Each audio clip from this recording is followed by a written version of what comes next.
각종 여러 가지 남북 정상회담, 그 다음에 또 트럼프가 또 하고 또 김정은하고 만나는 그런 여러 가지 그런 것도 해보고 문재인 정부 때 사실은 굉장히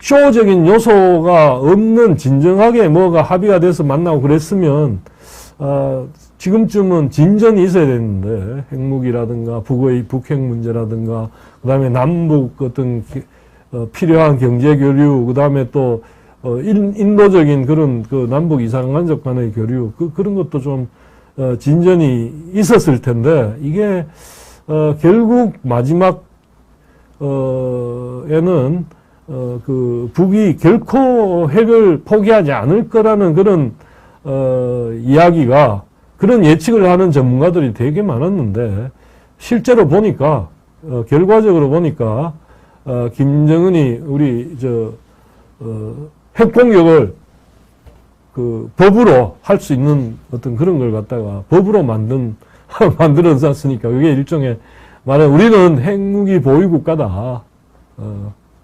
그걸 인정하라. 그리고 우리는 필요하면 언제든지 핵 공격을 하겠다는 거고, 거기에 대해서 이제 점점 비핵화를 여러 가지 혜택을 좀 줘가지고, 담대한 지원을 해준다고 해가지고, 북이 움직일 가능성이 거의 없다는 게 점점, 뚜렷해지고 있습니다. 그러다 보니까, 저번 일전에 우리가, 한번, 김희석의 이색경제 시간에 김영호 교수님, 모시고, 이런저런 얘기를 들어봤습니다만은, 그래서 국제 정치를 하시는 많은 분들이, 전문가들이 이제 한국도 핵을, 가져야 된다. 미국의 핵우산도 언제든지, 김정은이, 미국 본토를 공격할 수 있는 능력을 가지는 한 일종의 찢어진 핵우산이 될 가능성이 많다.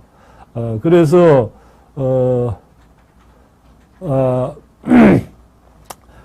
그래서 이거를, 한국도 그런 점에서, 북의 명백한 핵위협, 이제 심지어 법에까지 집어넣은 이런 게 있기 때문에, NPT 탈퇴라든가 이런 것도 하나씩, 이런 사정들을 다 설득하고, 그래서 핵무기도, 이제 한국이 가져서, 그걸 개발해서 가져서, 이제 그걸 축소해가는, 그러니까 한국이 이만큼 줄일 테니까,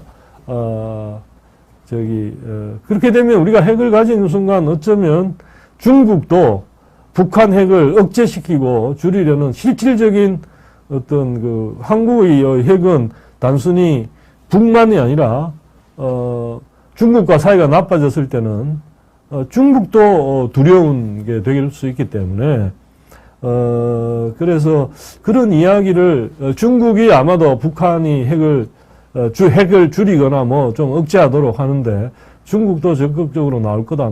그런, 이야기를 하는, 국제정치 전문가들도, 상당히 많이 있고, 또, 전공을 하지 않은 상식적으로 이렇게 여러 가지 이야기들을 제가 종합해 봤을 때 상당히 논리적이다. 그런 이야기가 합리적이고 논리적인 부분이 있다. 그런 생각이 듭니다.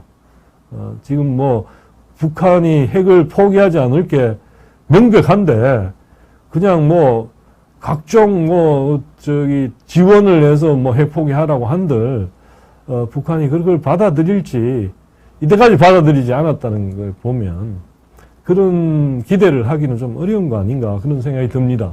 예. 그 다음에 이제 이야기는 이 정도로 하고 우리 리치빌 님도 나오셨네요.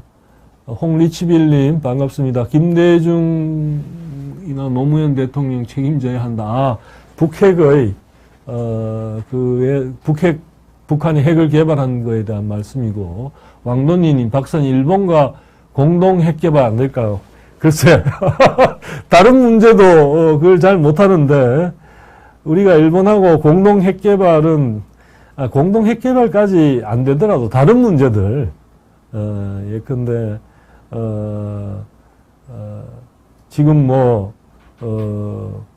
일본, 미국, 일본 그 삼각 협력을 군사 협력을 안 한다고 하는 게 삼불인가 거기에 포함되어 있다는 말도 떠돌던데 어쨌든 필요하면 군사적인 협력과 여러 가지 그 일본이 포착한 정보라든가 이런 것도 우리도 같이 활용하고 이런 정도만 돼도 북한이 움직이는데 엄청난 제약을 가할 수 있죠.